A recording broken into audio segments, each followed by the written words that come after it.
নমস্কার সুধী দর্শক মণ্ডলী, আশা করি আপনারা সবাই ভালো আছেন। সফল তন্ত্র মন্ত্র চ্যানেলে আপনাদের সবাইকে জানালাম ওয়েলকাম।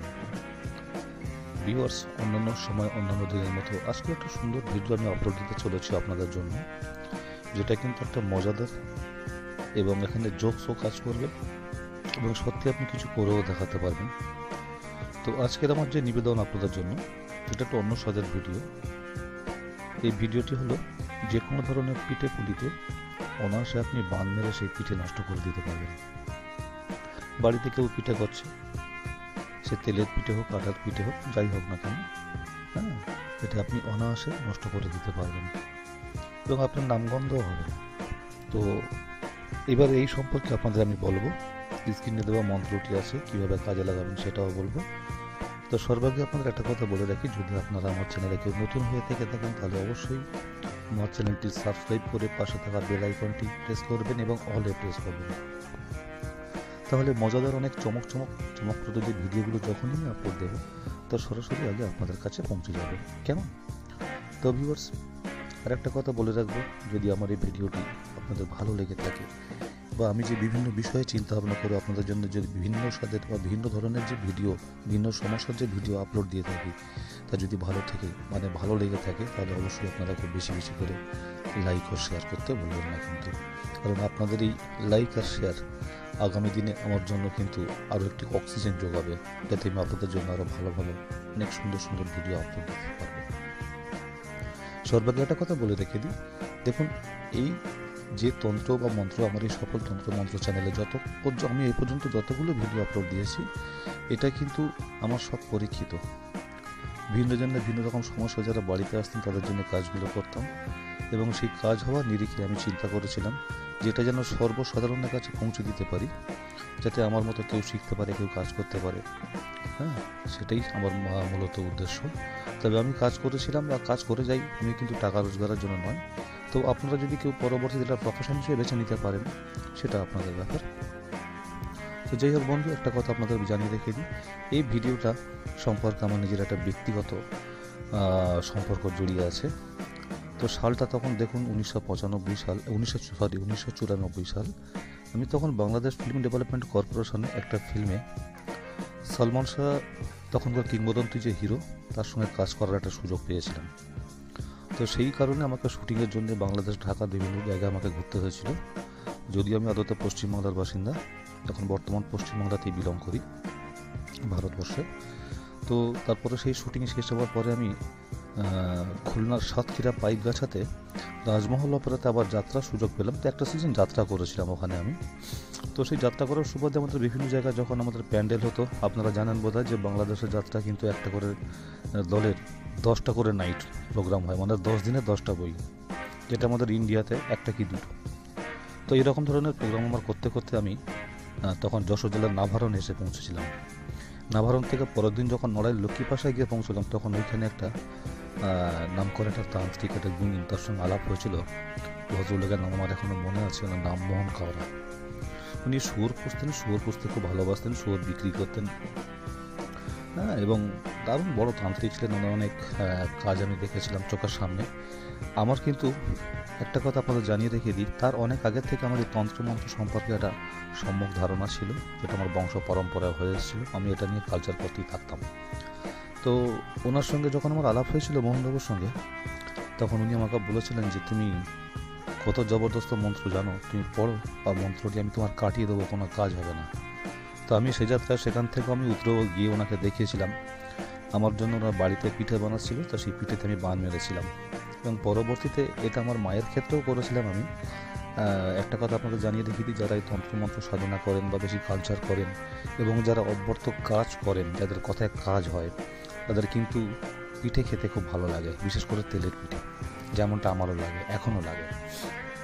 তো আমার মা একদিন তখন পিঠে করছিলেন, ঠিকই মোহনবাবুর মতো আমি সাথে সাথে বান মেরে দিয়েছি। আমার মা বুঝতে পেরেছিলেন, বললো আগে তুই ঠিক কর, আবার আমি ঠিক করেও দিয়েছিলাম। ঠিক করার জায়গাটা আপনাদের পরে শেখাবো। তো এইখানে দেখুন, মোহনবাবু যিনি ছিলেন, উনি অনেক বড় তান্ত্রিক।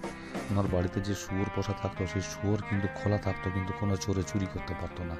আমার চোখে দেখা, I have seen my own আইস। তো তো দেখতাম উনি কাস্তে দিয়ে সেখানে গন্ডি কেটে দিতেন, শুয়োর তার বাইরে যেতে পারবে না আর সেই গন্ডির মধ্যে চোরও ঢুকতে পারবে না। তাহলে বুঝতে পারছেন আপনারা ভিউয়ার্স যে তিনি কত বড় একজন তান্ত্রিক ছিলেন। আজকাল তো অনেক তন্ত্রমন্ত্রের ছবি আমরা দেখি, তিলক টাঙা, কত বেশভূষা, কত বসন, এসব দেখলে আমাদের ঘেন্না হয়, কারণ এদের মধ্যে 8.50% কিন্তু সব ফেক। আপনি যান না কোনো কাজে, কতজন আমাকে বলতে পারেন দেখি যে কাজ হচ্ছে, সাকসেস হয়েছেন আপনারা? নেভার। তো আমি তখন দেখেছিলাম ওনার কার্যক্ষমতা। আর সঠিক মানুষ যিনি কাজ যান তার পোশাক দিয়ে পরিচয় নেই। যেমন একটা কথা আপনাদের জন্য রাখা ভালো, চেনা বামুনদের কিন্তু কোনোদিন পইতে লাগে না, পইতে দেখে বামুন চেনা যায় না, বুঝতে পারছেন? ওটা যে ঠাকুরমশাই বা ব্রাহ্মণ আমরা চিনি। তো যাই হোক, একটু কাজের কথা আসি। তো আমি মোহনবাবুকে, উনি আমাকে বললেন যে খোকা তুমি কী করেছো, তোমার মন্ত্র আমি খেয়ে নেবো, নাহলে আপনি আরেকবার করে দেখান। উনি পারলেন না। এটা এখানে বগাবগি আঁকার একটা ব্যাপার, যেটা আপনারা নতুন যারা ভিউয়ার্স তারা জানবেন না, যারা পুরনো কেউ আমার চ্যানেলে বা লাইনে থাকবেন তারা বুঝতে পারবেন, পরবর্তী এই নিয়ে আলোচনা করব। তো আমি এই প্রসঙ্গে আপনাদের একটা কথা জানিয়ে রেখে দিই, এটা খুব পরীক্ষিত। তো এবার চলে আসা যাক বন্ধুরা কাজের কথায়। দেখুন মন্ত্রটি স্ক্রিনে দেওয়া আছে, আমি মন্ত্রটি আপনাদের 2 থেকে 3 বার পড়ে শোনাবো, কারণ এর উচ্চারণটা সব থেকে বড় ব্যাপার। স্পষ্ট উচ্চারণ করতে হবে, আর উচ্চারণটার পরে কীভাবে প্রয়োগ করবেন বা এটা কীভাবে প্রয়োগ করতে পারলে কাজে লাগবে আমি আপনাদের সাথে সাথে বলে দেবো। ততক্ষণ পর্যন্ত একটু ধৈর্য ধরে আমার ভিডিওটা দেখবেন, দয়া করে স্কিপ করবেন না, কারণ নিয়মকানুন, বিধি বা উপাচার যেগুলো আছে সেগুলো যদি ভালো করে না শুনতে পারেন, যদি কিছু বাদ চলে যায়, তখন কিন্তু এটা কাজে লাগানো মানে মুখস্থ করাটাই বেকার হবে, কোনোভাবে কাজ করবে না। তো মন্ত্রটি একটু বলে শোনায় ভিউয়ার্স, একটু ভালো করে মন দিয়ে শুনবেন। দেখুন লেখা আছে ওখানে, আটার পিঠে নাটা নাটা তেলের পিঠে ছাই, একটিও পিঠে যেন না ওঠে মা কালীর দোহাই। দোহাই তোর আল্লাহ নবী মোহাম্মদের কিরে, আমার এই বাক্য যদি নড়ে, মহাদেবের জ্বর কেটে দুর্গার পদতলে পড়ে, কার আগে কামরূপ কামাখ্যা হাড়ির যে চণ্ডীর আগে। দেখুন ব্র্যাকেটে লেখা আছে সবুজ কালিতে, অমুকের বাড়ির পিঠেতে শিগগির লাগে শিগগির লাগে শিগগির লাগে। এই অমুকের যে জায়গাটা, এইখানে আপনি যে বাড়িতে পিঠে হচ্ছে সেই বাড়ির গৃহকর্তা বা কর্ত্রী, গৃহকর্তা হলে তার বাবার নাম ধরে সে ছেলের নামটা বলতে হবে যে অমুকের, অমুকের ছেলের বাড়ি, এই পিঠেতে, বাড়ির পিঠেতে শিগগির লাগে শিগগির লাগে শিগগির লাগে। এই অমুকের জায়গাটা কিন্তু এই নামটি বলতে হবে আপনার সেই বাড়িতে বসতে হবে না, আপনি অনেক দূর থেকেও কাজটা করতে পারবেন। আর সাথে সাথে 5 মিনিট পরে আপনি ফোন করে খবর নিন, দেখবেন কেমন পিঠে হচ্ছে। তো মন্ত্রটি এই ছিল, আর একবার আপনাদের বলে শোনাই। বক্তব্য আমি দীর্ঘ করার জন্য, আমি আওয়াজ টাইম বাড়ানোর জন্য বলতে চাই না, কিন্তু ভালো করে আপনারা মন দিয়ে শোনার চেষ্টা করবেন বন্ধুরা। আটার পিঠে নাটা নাটা তেলের পিঠে ছাই, একটিও পিঠে যেন না ওঠে মা কালীর দোহাই। দোহাই তোর আল্লাহ নবী মোহাম্মদের কিরে, আমার এই বাক্য যদি নড়ে, মহাদেবের জট কেটে দুর্গার পদতলে পড়ে, কার আগে কামরূপ কামাখ্যা হাড়ির যে চণ্ডীর আগে, অমুকের বাড়ির পিঠেতে শিগগির লাগে শিগগির লাগে শিগগির লাগে। এই ছিল মন্ত্রটি। এবারে ভিউয়ার্স যারা অধীর আগ্রহে অপেক্ষা করছেন তাদের জন্য নিয়ম বিধি উপাচারটা একটু বলে দিই।